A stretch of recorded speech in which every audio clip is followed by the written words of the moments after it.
Welcome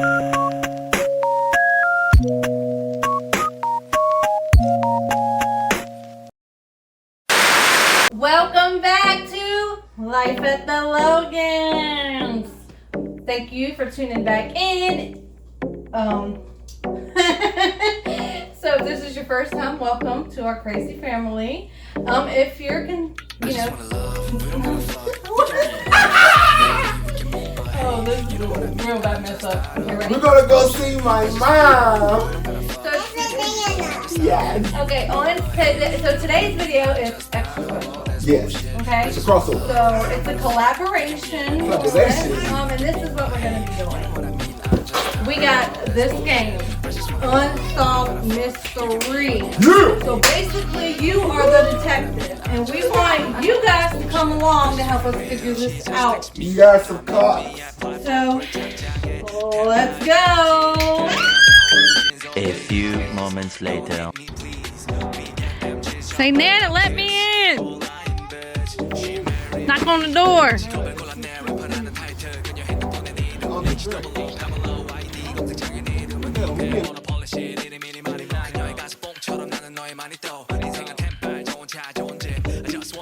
Well, y'all, yes, it's my family, and we are doing a game night tonight. We will be playing Unsolved Case Files. I'm the sheriff. You the sheriff? Well, guess what? I'm the sheriff. But I get into the deputy. Hey. I'm the sheriff of this town. I know, right? You the I sheriff.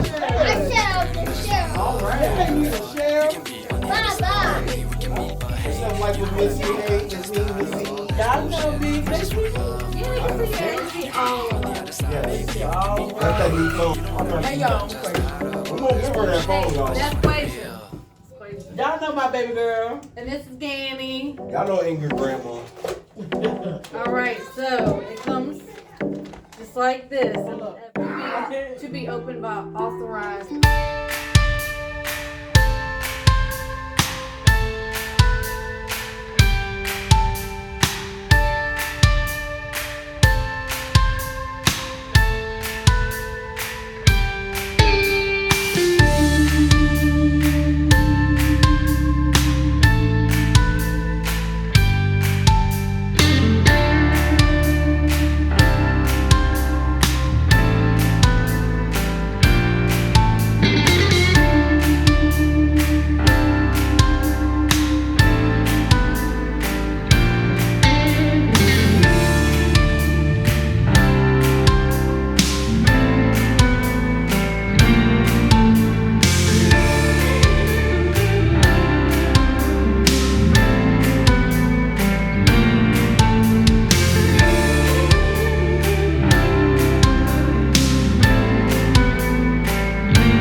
A 24-year-old man, William Bones McBride,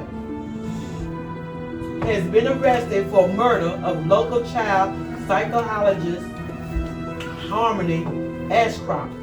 According to law enforcement authorities, the assault took place after a demand for money and a brief struggle with the victim. It also appeared that the victim's engagement ring was taken during the course of the violent encounter. It appeared that assaultant's motive for the attack was monetary.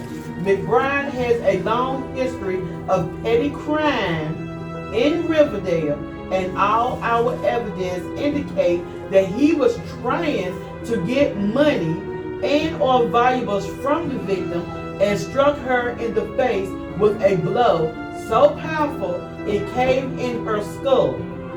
He was then able to easily take the victim's engagement ring from her, then flee on foot, said police. Police? Who are they? Are they local?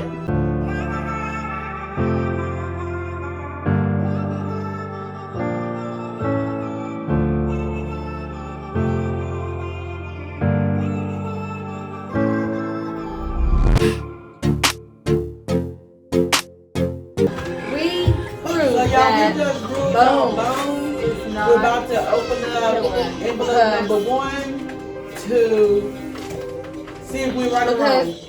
The bridge was closed due to construction, so he didn't have time to walk from the bar to the park because his bridge was cut off. So there's no way he was even at the scene. So in that case, we're gonna open this envelope. Where's Whoopi?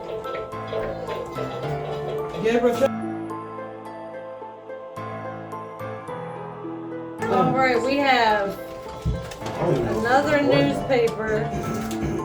McBride cleared of all charges in 1998 Riverdale murder. Envelope number 1 is just giving us another part of the newspaper. Crack the false alibi is objective number 2. One of the 5 suspects in the case has lied about his alibi. Your job is to find out the proof.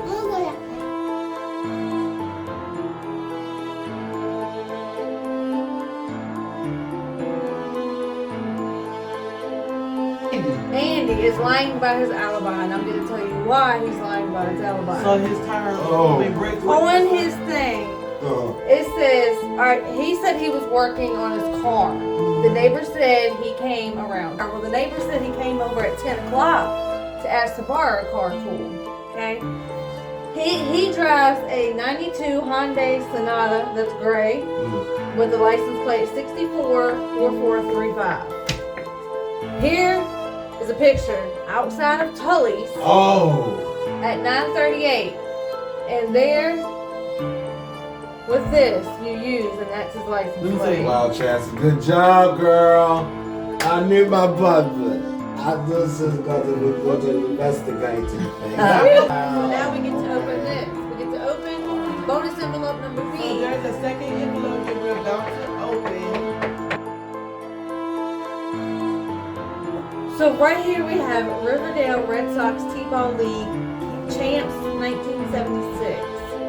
Got a picture. 1976. This don't look. To whom it may concern, this is Deborah Ashcroft. The Riverdale police would not give me your contact information, but they agreed to pass along a letter. I want to thank you for your help with my daughter's case. It's been decades since it happened, but I can't describe how difficult it has been. Some days are better than others, but a day has yet to pass that I didn't wish I could wake up from my nightmare. I am very glad that you've proven Mr. McBride's innocent. He's been living his own nightmare through the years right alongside us. I feel so much guilt for you, all the anger I directed at him. I'm struggling with all the resurfaced memories, but I'm glad some justice is being done. I hope you can continue your efforts to help find the real killer. I've always held resentment with Christian for what happened. It's been hard watching him move on with his life, always wondering in the back of my head what might have been different if he hadn't left my daughter alone that night, assuming that really happened. I want to be happy for Jenny and him. Their family is so beautiful, but it pains me to admit every time I see them around town, I couldn't help feeling jealous. It's like their kids should be my grandchildren. If only someone hadn't taken Harmony. I was told by the police that you're looking into some old suspects in the case. I was told by the police that you're looking into old suspects in the case, and I think that's great. I want to believe that Christian is innocent, but I always had my doubts. And there were a few other characters in Harmony's life back then I would have never felt good about. I heard you're also investigating Andy Allen, and I just want to respectfully say that I think your efforts might be better spent on other suspects. I think that's a hint. I've known Andy since he was 6, and he'd never hurt Harmony. They've been inseparable since T-Ball in 1976. Oh, that's them. I included one of my favorite pictures of that team. Yeah. It was one of the few times I had ever gotten between them. Andy has lived through his own nightmares since the incident. He fell on hard times right after Harmony's death and has never recovered. I'm afraid false accusations against him could cause a lot of harm. I think he still blames himself for what happened. Yeah. But I won't question your judgment. You've cracked open a 20-year-old case that the police couldn't solve. I have a lot of faith in you to find the right killer. What you're doing is very important to us. Please let me know if I can help. Objective number 3, convict the killer. One of the suspects lied about something that seriously implicates him in the murder. Your job is to find it.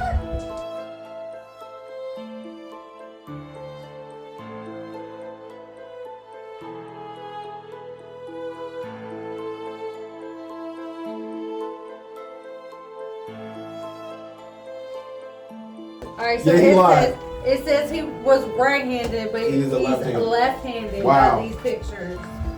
And he killed her.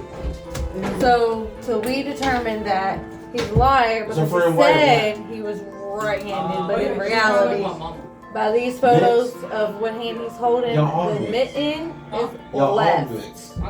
So that's how we know. And we're ready to open envelope C when everyone gets back. Alright, so now we're going to open bonus envelope C. Last one. So this is the third envelope that we're about to open. Oh! Making me nervous. Alright.